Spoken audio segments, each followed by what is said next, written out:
Workers of the world, listen closely. The world you labor to sustain is not the world you were meant to inherit. Every machine that hums, every structure that rises, every system that appears eternal and immovable, none of it was forged by the hands of the rulers who claim it.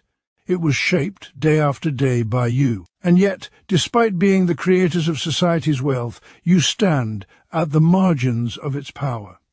This is not a natural order. It is a design deliberate, calculated, and upheld through the illusion that the master holds the tools when it is the worker who forged them in the first place. The truth is stark. The ruling class constructs no factory, tills no soil, builds no road, and writes no line of code that fuels the engines of modern life. They possess power only because you have been conditioned to forget your own. Their dominance is a mask worn over your labor. Their authority is a structure balanced on your bent backs. Their wealth is the accumulated result of your unrecognized struggle. And their greatest success is convincing you that what you build does not belong to you. This is the central contradiction of capitalism, one that festers at the heart of modern society, who produce everything own almost nothing, while those who produce nothing own almost everything. The master's wealth is not produced by genius, inheritance, or divine favor, is distilled from the hours you sell, yet never fully receive the worth of. The marketplace promises freedom but operates as a battlefield where the worker enters unarmed, stripped of control over the very labor that defines their life. Look around you. Every tool from the hammer to the algorithm has been shaped by collective human effort. But the moment your hands place them down, ownership vanishes. The tools become instruments of your own subordination. The machines you operate monitor your output. The platforms you build track your behavior. The wealth you create flows upward, pooling into the hands of a class whose primary skill is the exploitation of your labor. Yet the tools themselves reveal a profound lesson.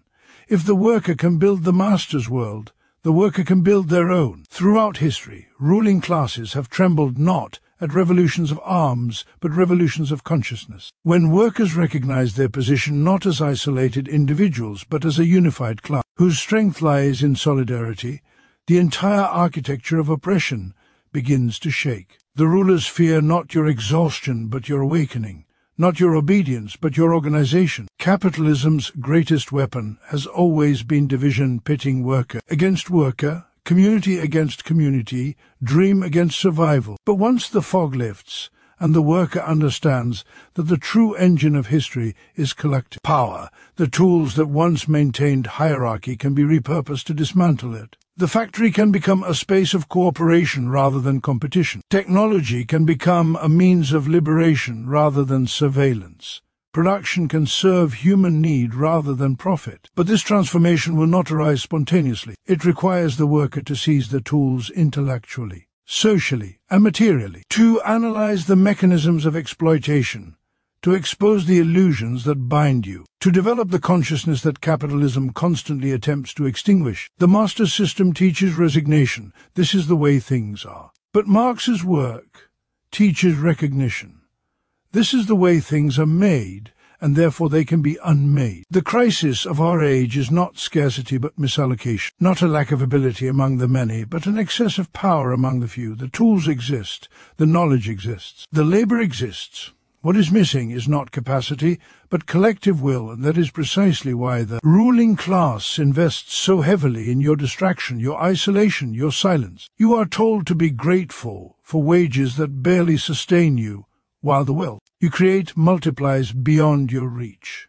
You are urged to admire the owners, as though exploitation is a form of genius. You are encouraged to compete against your fellow workers instead of joining them.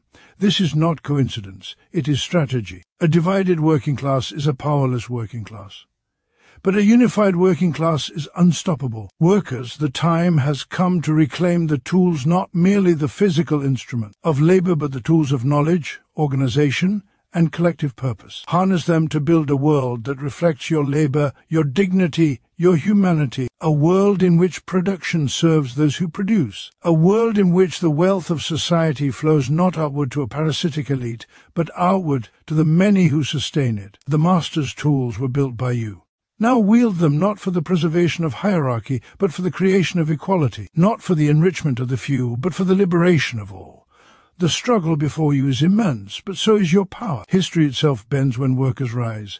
The world you built is waiting for you to claim it. The working class creates all wealth, yet holds little power, a contradiction that sits at the heart of modern society and exposes the structural imbalance on which capitalism is built. Every object that fills the marketplace, every service that sustains daily life, every infrastructure that allows civilization to function, is the direct product of human labor, yet the workers who generate this immense value rarely experience the fruits of their own creation. Their contribution is indispensable, but their reward is systematically minimized. The ruling class depends entirely on the labor of others, yet it claims ownership over the results, dictating how wealth is distributed while contributing nothing to its production. This inversion of contribution and control forms the foundation of economic inequality and ensures that those who build the world remain excluded from shaping it. What makes this situation so entrenched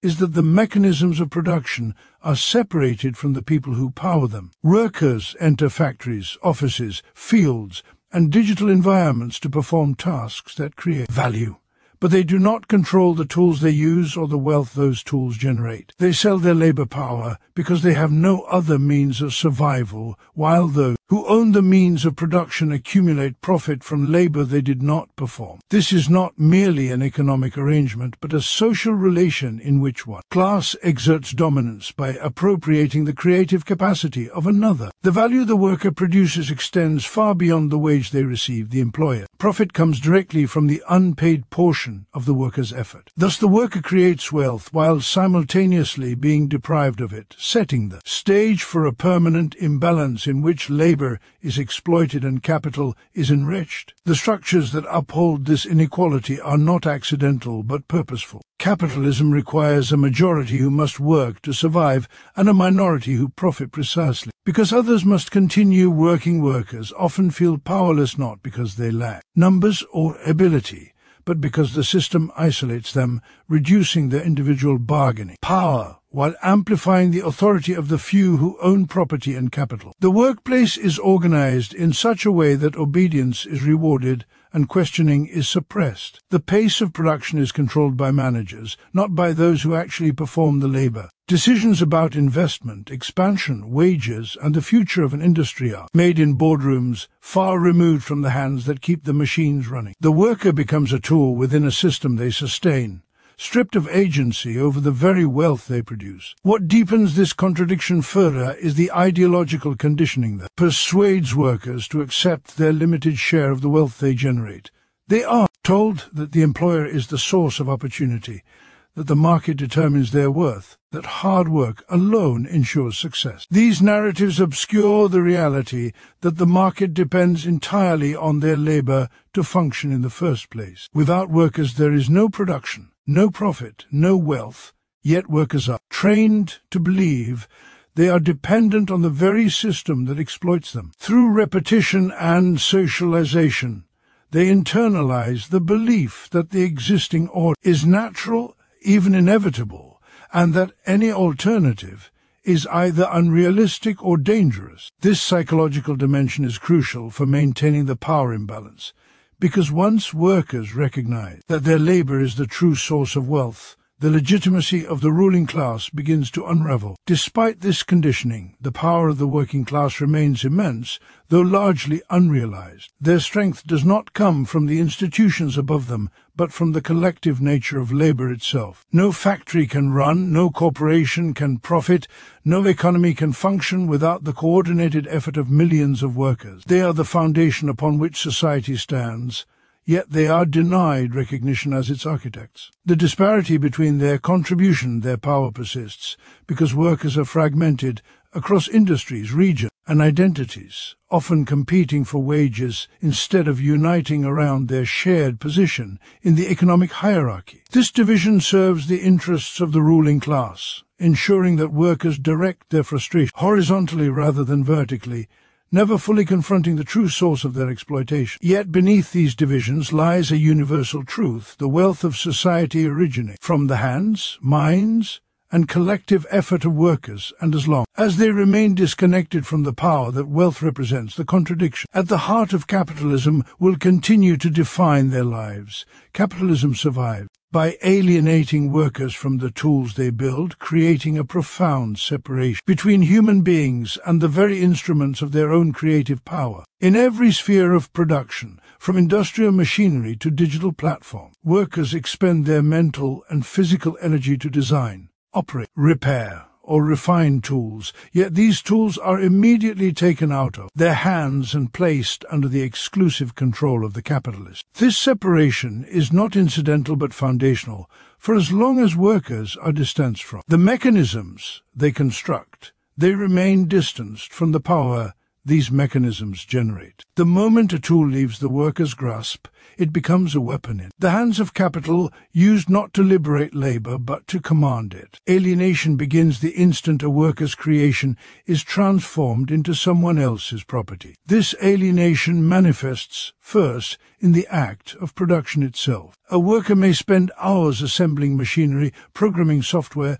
fabricating parts, or crafting devices, yet they have no authority over how these creations are used. The tool becomes part of a system designed not to meet human need, but to extract profit. Machines increase productivity, but the wealth produced does not return to those who make them run. Instead, the tools become extensions of capital's dominion, dictating the pace of work, intensifying labor, and measuring output. The worker becomes subordinate to the tool they created, forced to obey its rhythm, while being denied the benefits that flow from its operation. In this way, capitalism turns human innovation against the human innovator. This alienation extends beyond the workplace, shaping the worker's consciousness. When workers are separated from their tools, they are separated from the sense of agency that arises from creation. They begin to see technology, machinery, and systems of production as forces beyond their control, as though these tools emerged from the hands of the ruling class rather than from their own. The worker forgets that the power embedded in the tool originates from collective labor. This ideological displacement is crucial. Capitalism depends not only on owning the tools, but on convincing workers that they never truly belong to them. By severing the connection between worker and creation, the ruling class presents its authority as natural, inevitable, even necessary. This alienation deepens further when workers begin to see the tools they built as property belonging to someone else. Ownership determines power, and under capitalism, the owners of tools and machines dominate the producers who rely on them. The workers' knowledge, skill, and effort flow into tools they do not control, making them perpetually dependent on the very institutions that exploit them. Even advanced technologies built through the imagination of thousands of workers become instruments of surveillance, discipline, and profit extraction rather than empowerment. The tools, which could have been vehicles of freedom, become chains that bind labor to capital's demands. The capitalist system reinforces this alienation through wage labor. By selling their labor power, workers receive wages that conceal the true nature of exploitation. They are paid only a fraction of the value they create, and the remainder accumulates to the owner of the tools. Because the capitalist owns the machinery, the worker must return again and again to sell their labor in order to survive. The tool thus becomes a gatekeeper. The worker cannot access it without submitting to exploitation, and without the tool they cannot work at all. The structure ensures dependency, and dependency ensures obedience. As long as workers remain alienated from the tools of production, they remain alienated from the wealth, freedom, and authority that come from controlling them. At the same time, capitalism obscures the collective nature of tool creation. A single machine may be assembled by dozens, designed by teams, tested by specialists, maintained by technicians, and operated by countless hands. Yet the ownership of the tool rests with one or a handful of individuals who contribute nothing to its construction. This false ownership grants them power over the many who made the tool possible. Alienation thus prevents workers from recognizing the collective power they already possess. If the tools were understood as collective creations, the idea that they should be privately owned would appear absurd. But alienation disguises cooperation as dependence and transforms collective achievement into individual property. Despite this, the truth remains: the tools of production embody the accumulate knowledge, labor, and creativity of generations of workers. They represent the collective power of the working class materialized in physical form. Capitalism survives only by ensuring that these material embodiments of worker power are kept out of workers' hands. The moment they are reclaimed, the entire structure of exploitation begins to unravel. Class consciousness is the first step toward liberation, because it transforms isolated grievances into collective understanding, reshaping how workers interpret their lives, their struggles, and the forces that dominate them. Without this awakening, individuals experience exploitation as a personal burden, a private misfortune, or an unavoidable feature of life. They blame themselves for low wages, insecurity, and exhaustion, believing that circumstances arise from individual failure rather than systemic design. Class consciousness shatters this illusion by revealing that these experiences are shared by millions, rooted not in personal shortcomings but in the architecture of capitalism itself. It allows workers to see their suffering not as an isolated event but as a consequence of a class structure that concentrates wealth and power in the hands of a few while extracting the labor and vitality of the many. This awakening begins when workers recognize their position in the economic order. They understand that they do not merely work within capitalism, they are shaped by it, constrained by it, and exploited through it. Their labor generates value yet remains undervalued. Their productivity enriches the ruling class while leaving them scrambling for survival. Class consciousness emerges when this contradiction becomes visible, when the worker sees themselves as part of a class whose interests fundamentally conflict with those of the owners of capital. This awareness is not simply intellectual, it is transformative, altering how workers perceive their place in society and the systems that govern it. With class consciousness, workers begin to understand that their struggles are not isolated misfortunes but collective realities. Wage stagnation, job insecurity, long hours, debt, lack of health care, and the constant pressure to produce more for less are not accidents but deliberate outcomes of a system built to maximize profit. The worker sees that the problems they face are structural, not personal. In this recognition lies the seed of solidarity,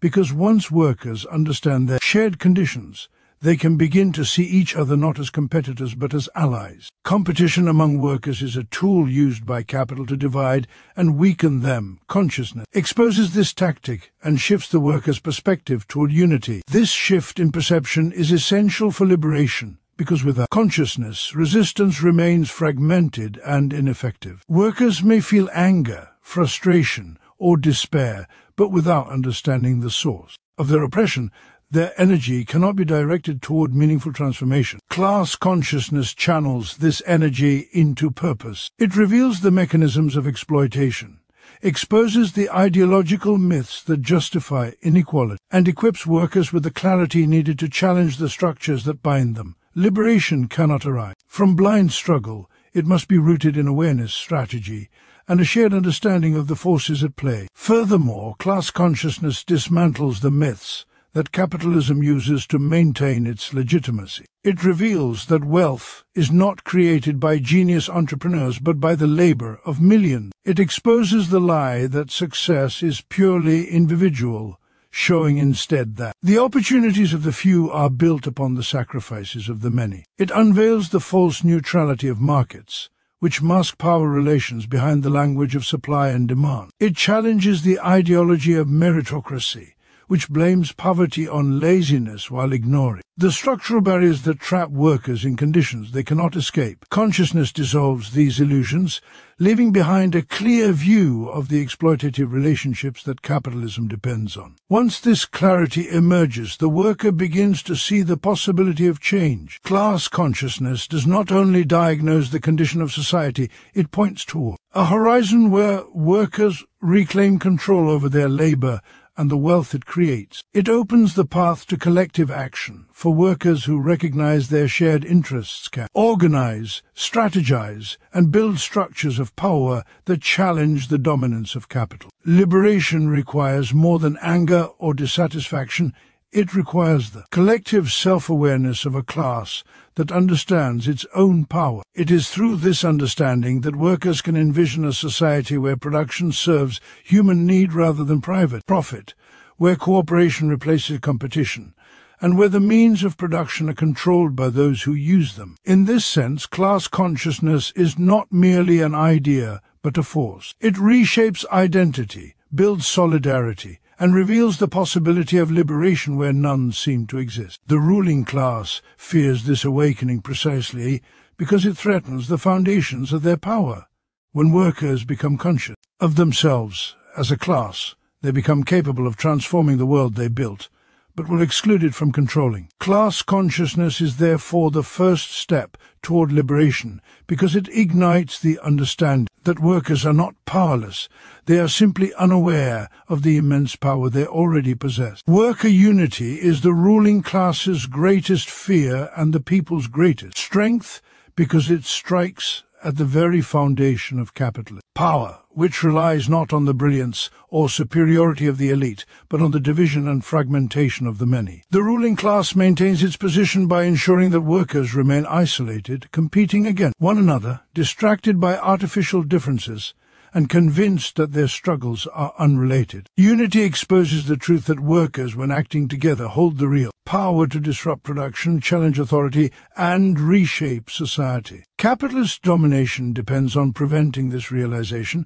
For the moment workers recognize their collective strength, the imbalance that sustains exploitation begins to collapse. Unity among workers is powerful because it aligns their shared material interests. Regardless of nationality, religion, job title, or background, workers experience the same fundamental conditions. They sell their labor to survive, receive only a portion of the value they create, and live under systems designed to profit from their effort. These shared conditions form the basis of a profound solidarity that capitalism cannot erase. When workers unite, they see past the illusions that divide them and focus on their common struggle against exploitation. This shared understanding transforms them from isolated individuals into a collective force with the capacity to demand change. The ruling class fears this unity because it threatens their control over production, wealth, and political institutions. The power of capital rests not on the owners themselves, but on their ability to command the labor of others.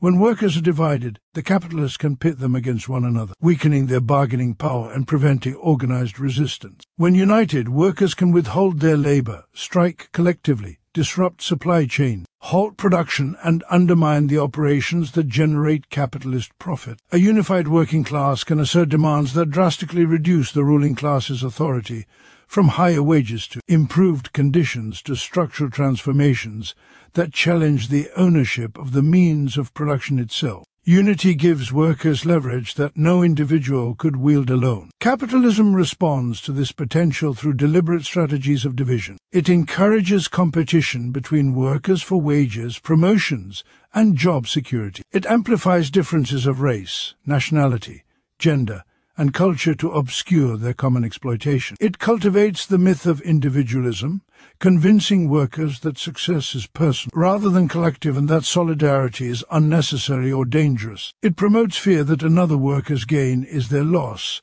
while the ruling class quietly extracts profits from both. These divisions are not natural. They are engineered to prevent workers from recognizing the immense power they would hold if they stood together. Yet despite these efforts, moments of unity reveal how fragile capitalist dominance truly is. History has shown that when workers unite, whether in mass strikes, coordinated movements, or revolutionary upsurges, society reshapes itself. Entire industries halt, governments tremble, employers concede. The ruling class is forced to respond because without labor, capital is nothing more than idle machinery and empty buildings. Unity allows workers to challenge not only economic exploitation, but also political and ideological control. For one, united, they can articulate a vision of society grounded in equality, dignity, and democratic control over production. Unity also transforms the workers' consciousness. It replaces isolation with solidarity, helplessness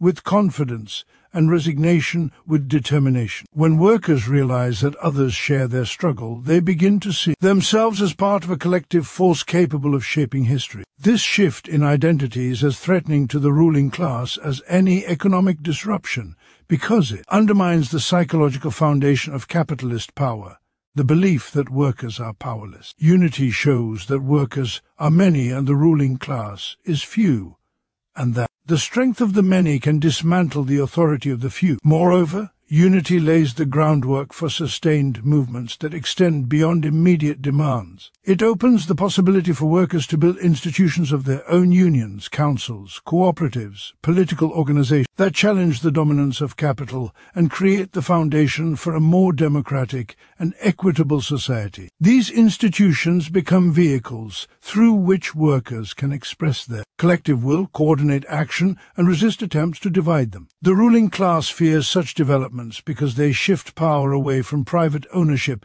and toward collective control. In this sense, worker unity is not merely a tactic but a transformative force. It unlocks the latent strength of the working class and reveals the vulnerability of capitalist power. It allows workers to articulate their interests clearly, act decisively, and reshape the social order in their own favor. The ruling class understands that unity threatens their wealth, their authority, and the ideological structures that justify their position, which is why they invest so much effort into preventing it. But for the people, unity is the path toward liberation, justice, and the reclaiming of the world they labor every day to create. Only organized, collective action can transform society and reclaim power, because no individual, no matter how determined or capable, can overcome the structural forces that uphold exploitation and inequality on their own. Capitalism is not sustained by the will of a single ruler, but by an entire system of institutions, laws, economic relations, and ideological narratives that reinforce each other. It is a network of power designed to keep workers divided, isolated, and convinced that resistance is futile. For this reason, only coordinated effort rooted in shared purpose and unified struggle can confront the scale of this structure and challenge the ruling class that benefits from it. Collective action channels the strength of millions who, though powerless alone, become a transformative force when united. Organized action is the only counterweight to the organized power of capital. In every society, the ruling class operates collectively. Banks coordinate with corporations, political institutions protect elite interests, and global markets respond to the decisions of a small group of owners and executives. They are unified in purpose, even when they appear fragmented. Their strength lies not in numbers but in their ability to act together, to defend their property, their profits, and their authority. Workers, who vastly outnumber the ruling class, are kept disempowered, only because they have not yet matched this unity with their own. When workers organize through unions, councils, movements, and mass mobilization, they mirror the coordination of the ruling class, but with far greater potential power, because they are the ones who make society function. Collective action matters because production itself is collective. No factory can run, no store can operate, no supply chain can function, no digital system can remain online without the coordinated labor of thousands or millions of workers. The economy is not built on the isolated actions of individuals but on systems of cooperation. Yet workers, despite participating in collective production daily, do not benefit from this collective power unless they organize consciously. When they do, their ability to halt production, slow operations, demand change, or reshape entire industries becomes undeniable. A single worker refusing to work is easily replaced. Thousands refusing to work can shut down an industry. Millions acting together can transform society. This collective potential is precisely why organization is essential. Anger without direction dissipates. Spontaneous resistance without structure is easily contained. But organized action rooted in strategy, discipline, communication, and shared vision creates a force capable of challenging the stability of the ruling class. Organization gives workers the ability to plan, to coordinate strikes, to negotiate from a position of strength, and to resist attempts to divide or coerce them. It turns scattered frustrations into a structured movement. It transforms the working class from a category into a force. Collective action is also necessary because oppression is reinforced through ideology. Workers are taught to believe that their struggles are personal rather than political, that change comes through individual effort rather than collective mobilization, and that the system is too large to be challenged. These ideas isolate workers psychologically, making them feel alone in their suffering. Collective action breaks this isolation. When workers come together, they recognize their shared experiences and see that their struggles are not failures but symptoms of a system designed to exploit them. This recognition builds confidence, consciousness, and a sense of shared purpose. It replaces despair with clarity and fear with solidarity. Furthermore, organized collective action creates alternative structures of power. When workers build unions, cooperatives, community organizations, or political movements, they create institutions that challenge the dominance of capital. These institutions become spaces for democratic decision-making, for developing strategy, for educating and mobilizing workers, and for resisting attempts by the ruling class to divide or suppress them. Collective organization becomes not just a reaction to exploitation, but a foundation for constructing a new society. Through organization, workers begin to reclaim control over their labor, their resources, and their collective future. Collective action is the engine of historical transformation. Every major shift in society, whether the expansion of rights, the improvement of working conditions, or the overthrow of oppressive regimes, has been achieved through coordinated struggle. The ruling class has never willingly relinquished power. It is forced to yield. When confronted by a unified mass movement that cannot be ignored or subdued, history moves when the people move together. Transformation occurs when workers refuse to accept the limits imposed on them and instead act in concert to assert their collective power. For all these reasons, only organized, collective action can reclaim power from the ruling class. It is the means through which workers recognize their strength, assert their rights, and reshape the structures that govern their lives. It is the force capable of turning the immense productive power of society toward human need rather than private profit. It is the path through which the people can transform not only their conditions, but the very foundations of society itself. The truth running through this entire speech is unmistakable. The power that shapes the world has always lived in the hands of the workers. Yet it has been systematically taken from them through alienation, division, and the illusions of capitalist ideology. The working class creates all wealth but is denied its fruits. It builds the tools that become instruments of its own subordination. It suffers not from personal failure but from a system designed to exploit its labor while concealing its collective strength. But the moment this reality is understood, the entire structure of domination begins to tremble. Class consciousness exposes exploitation, unity turns scattered individuals into an unstoppable force, and organized collective action becomes the mechanism through which society can be reclaimed and rebuilt. Liberation does not emerge from hope alone, but from the recognition of shared struggle, shared power, and shared purpose. When workers rise together aware of their strength, united in their cause, and organized in their action, they possess the capacity not only to challenge the ruling class, but to transform the very foundations of society and build a world that reflects the dignity, intelligence, and creative force of the people who make it run.